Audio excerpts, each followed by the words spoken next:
중국 속담에는 물에 대해서 절대로 물고기에게 묻지 마라고 하는 속담이 있답니다. 물에 대해서는 절대로 물고기에게 묻지 마라. 물고기가 물에 있으니까 물 자체를 인식하지 못하니까 그런 질문이 아무런 의미가 없다라는 의미가 담겨 있는데요. 우리 인간이라는 존재도 사실은 시간 안에 살아가고 있기 때문에, 그리고 인간이라는 존재가 단 한 번도 시간이 없는 곳에서 살아간 적이 없기 때문에 인간으로서는 시간을 정의한다는 것이 상당히 힘든 일입니다. 그래서 아우구스티누스라는 신학자는 자신의 책 고백록에서 시간에 대해서 이렇게 얘기합니다. 만일 아무도 나에게 묻지 않는다면 나는 시간이 무엇인지 알고 있습니다. 그러나 나에게 묻는 자가 있어서 그에게 시간을 설명하려고 한다면 나는 모릅니다 라고 표현하는 것입니다. 나는 시간은 알지만 또 시간을 설명하려니까 모르겠다라는 말을 아우구스티누스가 하고 있는 것입니다. 시간이 있느냐 시간이 없느냐를 가지고서 철학자들이 많은 논쟁을 하기도 하였습니다. 그래서 과학자 뉴턴 같은 사람은 이 시간은 실제하는데, 왜냐하면 시간이 하나님의 기관이다라고 표현하고, 또 누군가는 시간은 존재하지 않고 단지 사물의 변화만 있는 것이다, 시간은 관념일 뿐이다라고 말하는 철학자들도 있었습니다. 시간의 존재에 대해서 논쟁이 있고, 또 시간을 인식하는 것에서도 많은 논쟁들이 있습니다.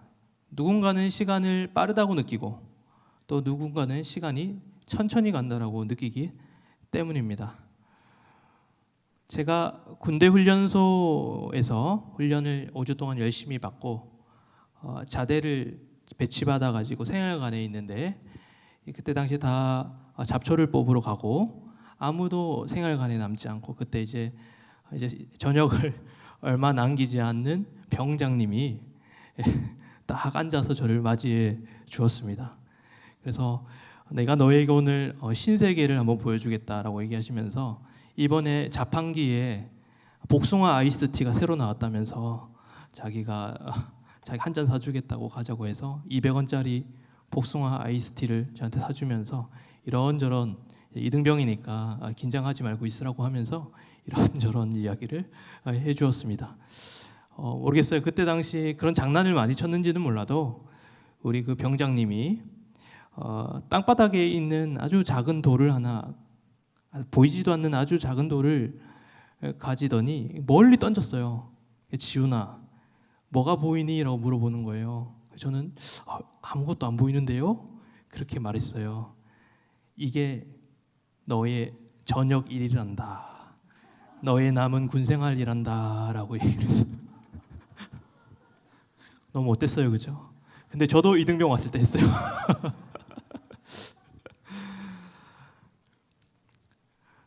이게 국방부 시간이 고장이 난 것 같아요.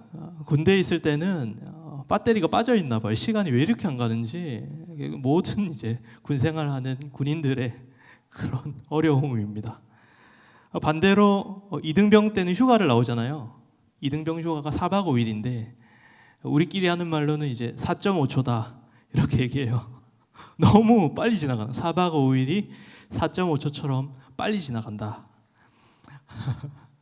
그래서 같은 시간인데 왜 군대 안에서는 이렇게 시간이 안 가고 군대 밖에서는 이렇게 시간이 빨리 가는지, 시간이라는 것은 굉장히 잘 알다가도 모르고 정리하기가 힘든 것입니다. 현대인들은 시간을 굉장히 중요하게 생각합니다. 현대인들은 시간을 매우 중요하게 생각하기 때문에 요즘 다이어리에 보면은 날짜만 적혀 있는 게 아니라 시간까지 적혀 있어요. 그래서 분 단위로 이렇게 시간을 관리하고 어떻게든 그 시간을 아끼고 실용적으로 활용하기 위해서 부단히 애를 쓰는 것이 현대인들의 삶입니다. 그래서 자신의 부와 또한 자신의 명예와 자신의 미래의 안전을 위해서 어떻게든 성공하기 위해서 시간을 아껴가면서 시간을 관리하면서 노력하는 것이 많은 사람들의 특징이기도 하고요. 또 한편으로는요. 어차피 미래를 위해 일할 거면 미래의 안전을 위해 일할 거면 굳이 그렇게 살 필요가 있겠느냐. 그냥 오늘 내가 하고 싶은 걸 하면서 살자라고 생각하면서 굳이 그냥 열심히 살지 않고 오늘을 즐기면서 살자라고 하는 풍조도 있습니다. 미래의 안전을 위해서 살아가는 것과 그냥 지금 현재를 누리는 것과 결국에는 자기 자신을 위해 살아간다는 점에서 그렇게 열심히 살고 최선을 다해 살아가는 삶이나 오늘을 그냥 즐기며 살아가는 삶이나 사실은 내가 주인이라는 입장에서 나의 인생이라는 점에서 크게 차이가 나지 않는다라는 것입니다. 그렇다면 오늘 우리가 읽은 본문 특별히 세월을 아끼라라는 말은 우리에게 어떤 의미가 있을까요? 저는 먼저 15절 말씀에 처음 시작하는 그런즉이라는 이 단어에 주목해 보고 싶습니다.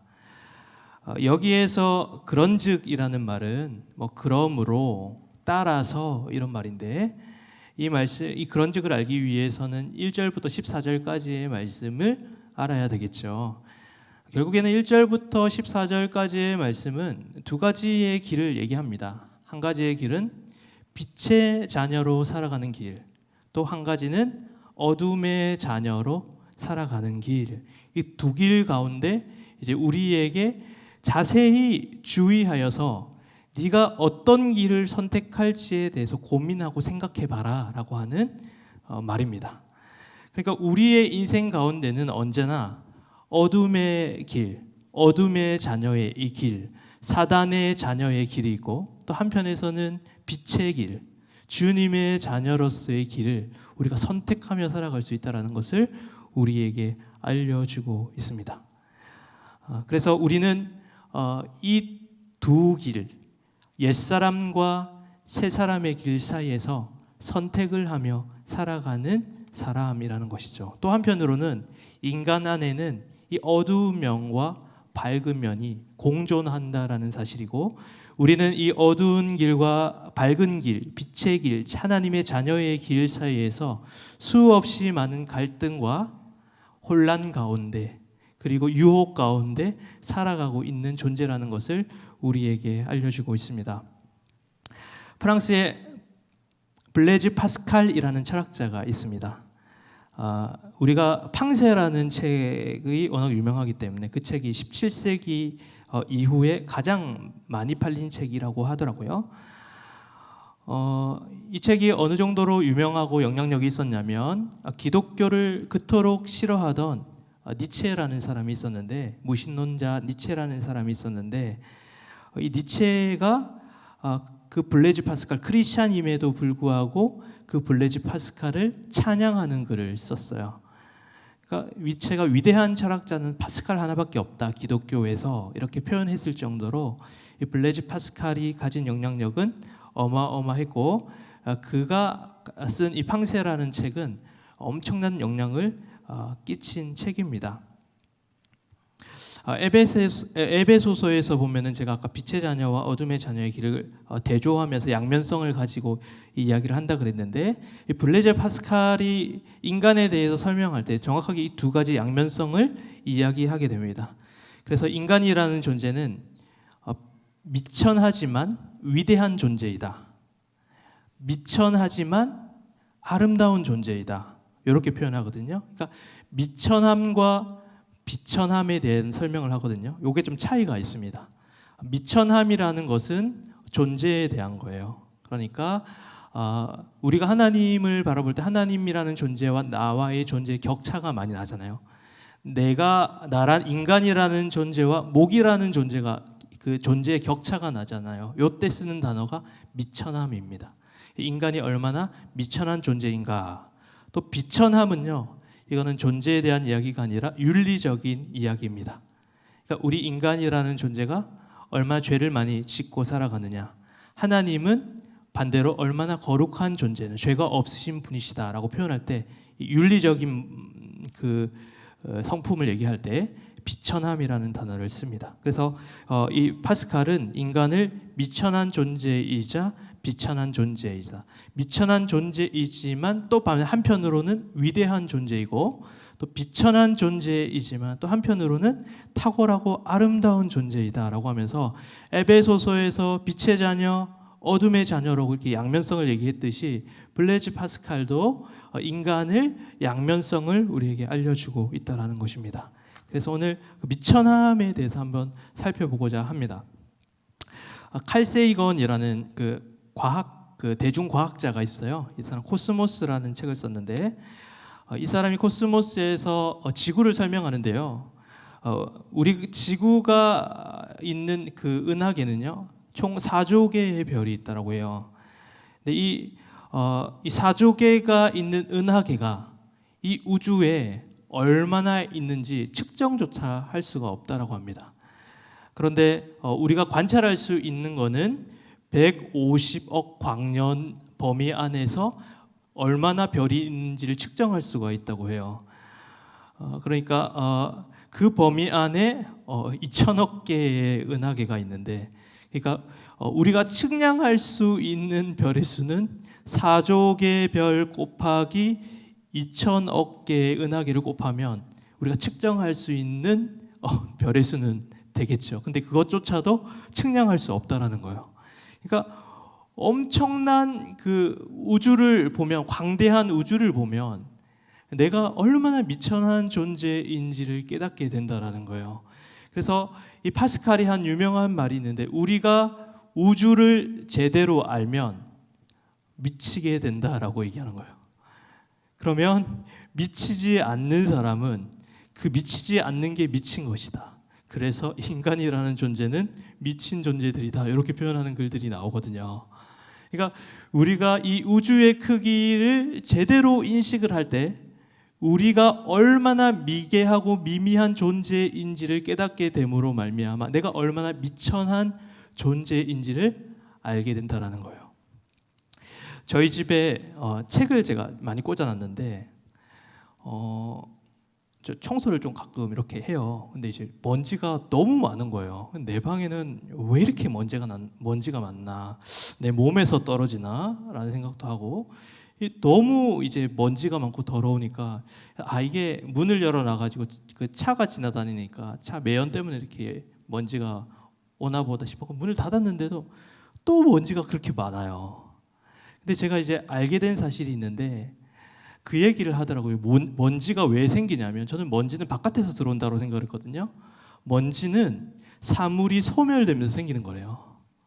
내가 깜짝 놀란 거예요. 이게 내 방에 책이 이렇게 많으니까 책들이 이렇게 소멸되면서 먼지가 된다라는 거예요. 그러니까 우리 인간이라는 존재가 큰 우주에 비하면 그 티끌만도 못한 존재라는 거를 좀 알게 되는 거죠. 창세기서에 보면 재밌는 것은 무엇이냐면, 하나님께서 인간을 창조하시잖아요. 근데 창조하실 때 흙으로 만드는데 흙이 아담아예요. 이게 뭐냐면 티끌이거든요. 하나님께서 이 티끌로 인간을 만드셨는데, 이 인간이라는 존재가 그렇게 위대한 하나님의 자녀라는 위대한 존재가 되었다라는 것이죠. 인간이라는 존재는 원래 티끌만도 못한 미천한 존재인데요, 우리가 하나님 안에서 하나님의 자녀로 살아갈 때 위대하고 영광스러운 존재가 된다라는 것을 블레즈 파스칼은 우리에게 이 미천함이라는 단어를 통해서 알려주고 있는 것이죠. 둘째로 비천한 존재라고 얘기를 하는데요, 우리가 동물의 왕국이나 동물들의 그 활동들을 볼 때 이렇게 큰 물고기가 작은 물고기를 잡아먹거나 육식 동물들이 초식 동물들을 잡아먹을 때 우리는 그 동물들을 가리켜서 악하다라고 얘기하지 않습니다. 그렇죠? 그런데 사람이 사람을 해하는 일을 했을 때 우리는 그 사람을 악하다라고 이야기합니다.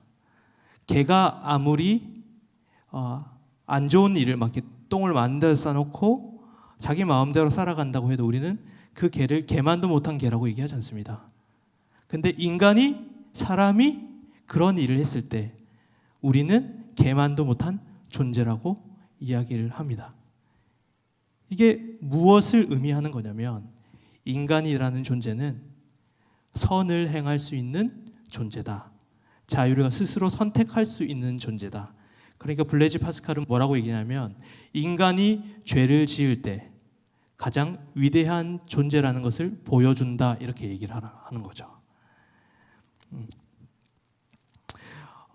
그래서 블레즈 파스칼이 그 시대에 30년 전쟁이 있었는데 흔히 그리스도인이라고 하는 많은 사람들이 정말 잔인하게 서로를 죽여가면서 신앙에 따라서 행동하는 것이 아니라 정치적인 이유로 그냥 그들의 기분에 따라서 서로를 죽여가는 그 모습들을 보면서 인간이 얼마나 비천한 존재인가, 그 인간이 얼마나 더러운 존재인가를 보았다라는 거예요. 그래서 자기 바깥을 바라볼 때 인간이 얼마나 미천한 존재인가, 또 자기 안에 그 더러운 죄를 바라볼 때 얼마나 비천한 존재인가. 근데 하나님 안에서 그 비천한 존재인 인간이 탁월하고 아름다운 모습으로 살아가는 것을 찬양하는 것이 바로 이 팡세의 글에서 나오는 것입니다. 그래서 제가 글을 하나 준비했는데 한번 읽어봤으면 좋겠습니다. 인간의 양면성에 대해서 우리 함께 읽어볼까요? 시작. 인간이란 그 어떤 괴수인가, 그 어떤 진기함, 괴물, 혼돈, 모순의 주체이자 경이인가, 만물의 주인이자 전능한 벌레, 진리의 수탉이자 오류의 시궁창, 우주의 영광이자 쓰레기. 인간이란 존재는 독특합니다. 쓰레기이면서 우주의 영광이래요. 그 다음에 오류투성인데 진리를 깨닫는 존재예요. 벌레 같은 것들인데 만물의 주인이라고 표현하는 거예요. 언제 우리가 그렇게 될 수 있습니까? 바로 하나님 안에 있을 때, 하나님과의 관계를 통해서 인간은 그렇게 된다라는 겁니다. 하나님의 빛의 자녀가 된다라는 것을 우리에게 알려주는 것이죠. 그래서 예수의 십자가를 통해서 우리가 그런 빛의 자녀가 되었으니 그런즉이라는 말이 여기서 나옵니다. 그런즉 너희는 세월을 아끼라고 우리에게 이야기하고 있습니다. 여러분, 우리는 티끌마도 못한 미천한 존재입니다. 그리고 우리는 늘 죄를 짓고 살아가는 비천한 존재입니다. 그러나 하나님께서는 하나님 안에서 미천한 우리를 가장 위대한 존재로 만들어 주셨고, 가장 더럽고 비천한 우리를 가장 탁월하고 아름다운 하나님의 자녀로 여겨 주셨습니다. 이것을 우리의 특권으로 삼고 누리시는 여러분들이 되기를 소망합니다. 그 이후에 이제 세월을 아끼라고 이야기를 하고 있는데요. 여기서 아끼다라는 것은 단순히 시간을 아끼고 효율적으로 살고 최선을 다하라는 말이 아닙니다. 우리 애들 공부를 안 할 때 야, 세월을 아끼라, 때가 악하니라, 이 말 많이 쓰는데 이런 의미의 때를 악하다, 세월을 아끼라는 말이 아니라는 것입니다.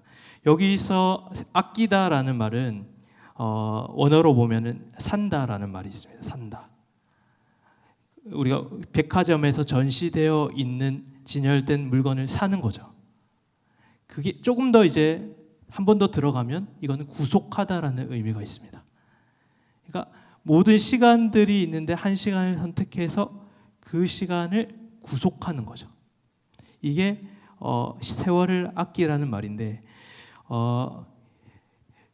세월을 아끼라, 때가 짧으니라가 아니라, 때가 시간이 부족하다라고 표현하는 것이 아니라, 세월을 아끼라, 때가 악하다라는 것은 무엇이냐면, 이 세월을 아끼라는 말이 시간의 짧음과 길음을 얘기하는 게 아니라 바로 악함, 그러니까 우리의 상태와 도덕에 대한 이야기를 하고 있다는 거예요.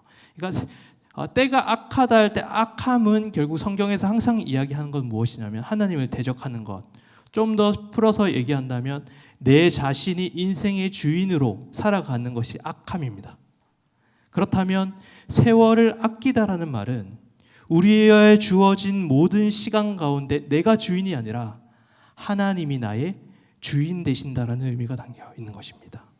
세월을 아낀다는 것은 최선을 다해 살라, 시간을 효율적으로 사용하라는 말이 아니라 매 시간 하나님이 나의 주인임을 인정하며 살아가는 사람을 의미하고 있다는 것입니다. 그래서 이 시간을 아끼라는 것은 객관적인 시간, 흘러가는 시간을 어떻게 보내느냐가 아니라 우리의 그 시간 가운데 누구를 바라보느냐가 핵심이 되는 것입니다. 그래서 아브라함 카이퍼라는 학자가 이런 말을 했어요. 우리 인간 삶의 모든 영역에서 만유의 주제이신 그리스도께서 나의 것이다라고 외치지 않는 영역은 한치도 없습니다. 이 말은 무슨 말이냐면 우리가 살아가고 있는 모든 영역, 모든 공간, 모든 관계에서 우리가 항상 그리스도가 내 주인임을 선포해야 된다는 것입니다. 그것이 가정이든 직장이든 교회이든 학교든 우리가 살아가고 있는 모든 영역 가운데 예수가 왕이 되어야 한다. 예수가 주인이 되어야 한다는 것을 아브라함 카이퍼가 얘기했는데 사실 오늘 그 말씀과 거의 일맥상통합니다. 우리가 살아가고 있는 모든 시간 가운데 그리스도가 왕이어야 한다. 예수가 왕이어야 한다라는 것을 그것이 세월을 아끼는 것이다 라고 이야기를 하고 있는 것입니다. 그래서 성경에 가장 대표적인 케이스가 있는데 그게 안식일을 지키는 거예요. 그러니까 안식일을 지키는 것이 바로 자신의 하루를 드리면서 그 모든 날들이 하나님의 것임을 인정하는 것이죠. 그러니까 안식일의 핵심은 하나님의 주인됨에 있습니다. 하나님이 나의 주인이십니다. 이게 우리에게 주일과 주일의 개념과 같은 개념이죠. 우리가 예배를 드리고 주일에 하나님 앞에 나와 봉사하고 주일을 섬기는 이유는 무엇이냐면 바로 하나님이 나의 주인이시기 때문이다라는 것입니다. 근데 반대로 우리가 주일에 열심히 봉사를 드리고 우리가 열심히 훈련을 받고 우리가 예배에 빠지지 않는다고 해도 하나님이 나의 주인이십니다라는 고백이 없으면 우리는 안식일을 주일을 올바로 지키는 것이 아니라는 것입니다. 제가 이 시간 가운데 항상 고민이 되는 건 무엇이냐면 제가 설교를 준비를 할 때마다 기도를 하는 시간이 좀 아깝다라고 느껴질 때가 있습니다.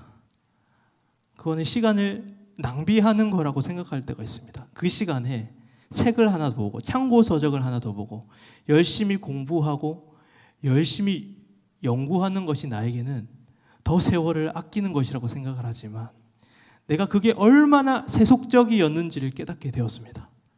제가 그렇게 설교하는 이유가 사람들에게 인정을 받고자 하고 설교를 잘하는 그 자체가 내 목적이었던 나의 자신을 바라보게 되는 것이죠. 그렇기 때문에 하나님 앞에 그 시간에 기도하는 시간이 아깝다라고 느껴지는 것이죠. 마찬가지입니다. 우리가 아무리 선한 일을 많이 하고 봉사를 아무리 열심히 하고 예배를 빠지지 않더라도 그것이 하나님이 아닌 나의 인정과 나의 평판과 나를 위함이라면 내가 높아지기 위해서라면 그것은 바로 시간을 낭비한다라는 것입니다. 제가 말씀드리고 싶은 것은 봉사를 안 해도 된다. 예배를 빠져도 된다가 아니라 중요한 것은 우리의 마음이라는 것입니다. 우리의 마음의 동기라는 것입니다.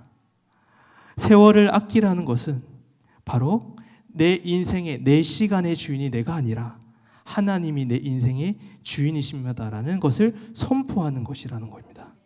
아무리 남들 보기에 겉으로 보기에 시간을 잘 활용하는 것 같고 아끼는 것 같고 성실하게 살아가는 것 같고 최선을 다하는 삶을 살아가는 것처럼 보일지라도 그게 자기 자신을 위해서라면 그것은 시간을 낭비하는 것입니다.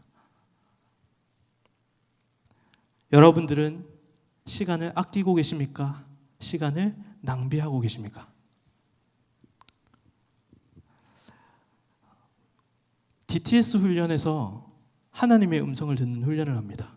그리고 아울리치에 가면은 하나님의 음성을 듣고 움직이기 시작합니다. 객관적으로 보면은 엄청난 시간 낭비입니다. 효율적이지도 않고 맛집에서 검색해서 가장 맛있는 음식을 검색해서 가장 효율적인 가격으로 밥을 먹는 게 시간을 아끼는 거 아니겠습니까?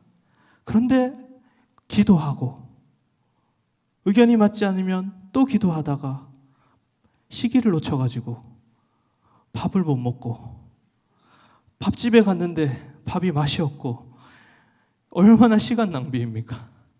근데 하나님은 그것이 시간 낭비가 아니라고 이야기하는 것입니다. 왜요? 그 과정이 하나님의 주인됨을 인정하는 시간이기 때문입니다. DTS에서 잠도 못 자고 그냥 보고 좋은데 들어가서 자면 되지. 또 하나님의 음성을 듣고 누가 보면은 정말 바보 같은 일이고 시간을 낭비한다라고 얘기하지만 그것이 귀하고 의미 있는 것은 그 가운데 우리의 주도권이 하나님께 있음을, 하나님이 내 인생의 주인임을 고백하는 시간이기 때문에 그렇습니다. 1956년도 미국의 시카고 일간지에서 휴튼 대학 수석 졸업자인 짐 엘리엇이 아우카족에게 복음을 전하다가 창과 도끼에 살해당했다라는 기사가 떴습니다. 수많은 언론들이 이렇게 이야기했다고 합니다. 이 얼마나 불필요한 낭비인가.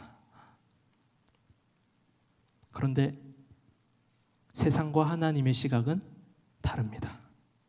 아마도 하나님께서는 그 짐 엘리엇의 삶이, 그 시간이 가장 탁월한 일이었다고, 가장 의미 있는 일이었다고 칭찬하셨을 것입니다. 이 세상에서 가장 큰 낭비를 하신 분이 계신데 그분이 바로 예수 그리스도이십니다. 그분은